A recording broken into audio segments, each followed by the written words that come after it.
Digital board से आदिवासी history point पर आप सभी का स्वागत है। और अब चलते हैं मामा के इतिहास की ओर। उस दिन के मेड़ंगी की घुंघरू की गुनगुनाहट भाव सिंह के मन में हमेशा गुनगुनाती रहती। तात्या बड़ा हो गया था। उसकी लंबाई 5.25 इंच तो थी ही, दिखने में सुंदर और उम्र के हिसाब से कुछ ज्यादा ही समझदार था। इसलिए बरदा गांव में बाकी बच्चों से तात्या कुछ ज्यादा ही समझदार और आकर्षित लगता था। भाव सिंह के साथ अब तात्या भी खेत में जाने लगा था। काम करना, हल चलाना, ईंधन के लिए जंगल से सूखी टूटी लकड़ियां लाना, माँ का हाथ बटाना और दोस्तों के साथ जंगल में शिकार करने जाना, ये सारे काम तात्या सीखने लगा था। खेती भीलों का पारंपरिक व्यवसाय नहीं था। भील तो जंगल के राजा थे। जंगल ही उनका असीम राज था।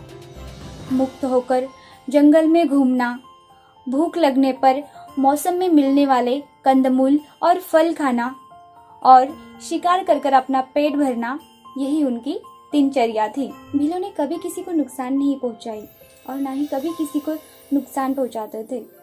भील हमेशा दयालु और ताकतवर इंसान होते आए हैं। सभी आदिवासी प्रकृति में रहने वाले सभी जीवों से बेहद प्यार करते आए हैं। वो हमेशा उन जीवों में घुल मिलकर रहते आए हैं।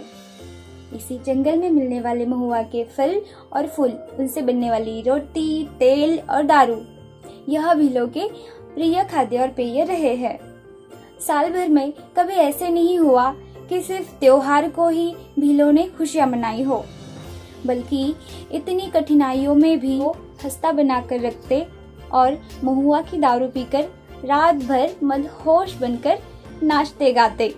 यही जिंदगी हड़प्पा संस्कृति के बाद वो जीते आए थे।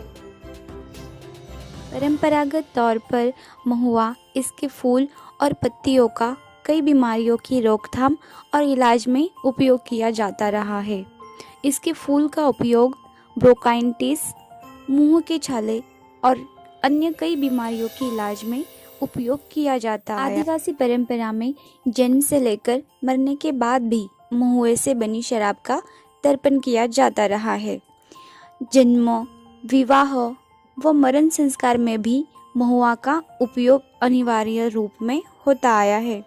महुए के वृक्ष के सभी भागों, फल, फूल, तने, शाखाओं का उपयोग ये अपनी आर्थिक आवश्यकताओं की पूर्तता में करते आए हैं। बरसों तक निमाड़ पर हिंदू मुसलमान राजाओं ने राज किया था। कई राजा आए और निमाड़ को लूट काट कर चले गए। फिर आ गई अंग्रेज सरकार। उन्होंने जंगल के रहवासियों को जंगल से खदेड़ फेंका। बेहिसाब जंगल काटकर वह जमींदारों को जोतने के लिए देते रहे। जमींदार जंगल के आदिम निवासियों को अमानुष रूप से लूटने लगे। उन्होंने गरीब लाचारों को अपने खेतों पर मजदूर बनाकर रखते आए। वे अपना खून पसीना बहाने लगे। साहूकार जमींदारों का साथ देने लगे। वे भी लूटने लगे। पुलिस अधिकारी और उनकी सहायता करने वाले पटेल पटवारी भी इनका शोषण करने लगे। भाव सिंह इस माहौल में झूल सा रहा था।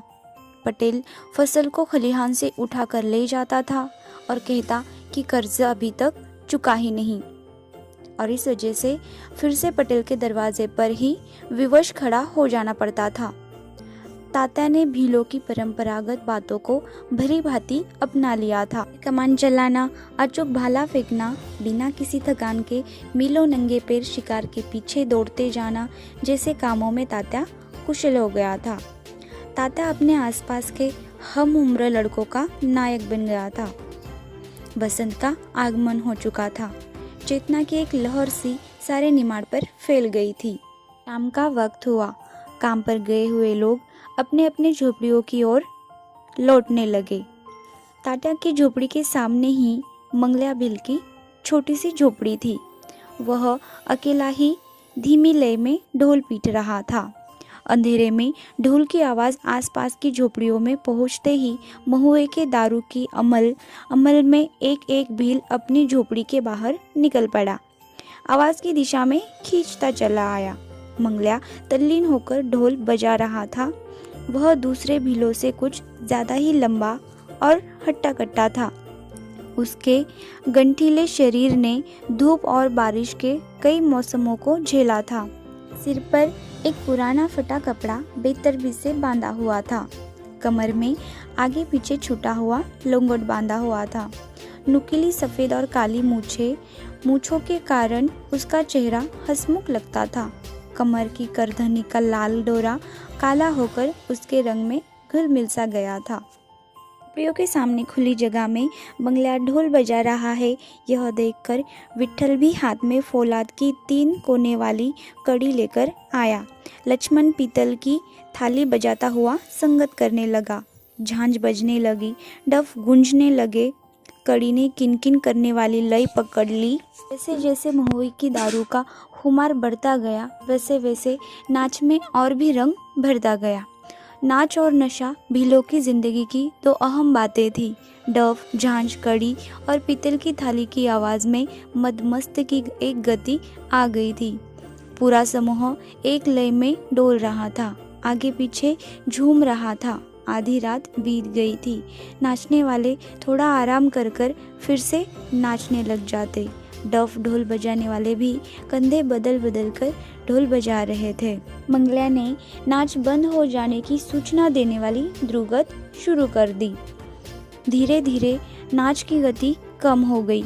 सब लोग मैदान में ही अस्त व्यस्त लुढ़कने लग गए और कुछ झूमते झामते डोलते गिरते अपनी अपनी झोपड़ी की ओर लौटने लग गए। थके हुए भवसिंह का माथा अचानक ठनक उठा।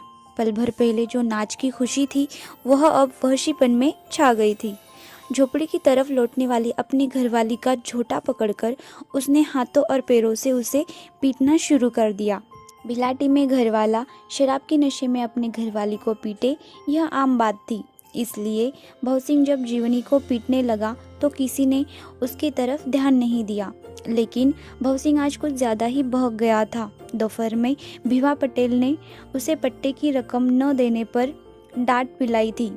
4 लोगों के सामने गालियाँ खाना कोई नई बात तो नहीं थी, लेकिन जब भवसिंह ने एक शब्द ही कहा तो पटेल ने उसकी कमर में 3-4 लातें भी दाम दी थी। सहनशील भवसिंह इस अपमान से दिन भर मन ही मन कुढ़ रहा था। दिन भर का दबा हुआ गुस्सा बाहर निकल आया और वह अपनी घरवाली को बेतहाशा पीटने लगा। जीवनी हमेशा की तरह खुशी से मार खा रही थी, लेकिन आज भवसिंह का रूप कुछ अलग ही लग रहा था। अब तक हाथों पैरों से पिटाई करने वाले भवसिंह ने मंगला के हाथों की लाठी छीन ली और दोनों घुटनों के बीच सिर छिपाकर बैठी हुई जीवनी पर जंगली सुअर की तरह टूट पड़ा। आशा करती हूँ कि आप सभी को वीडियो बहुत पसंद आया होगा। आगे हम देखेंगे नेक्स्ट एपिसोड में। वीडियो को लाइक करना, चैनल पे नए हो तो सब्सक्राइब करना, ज़्यादा से ज़्यादा शेयर करना। अगर कुछ पूछना या बताना हो तो प्लीज़ कमेंट करना। बेल आइकॉन दबाना मत भूलिएगा। तब तक के लिए जय आदिवासी।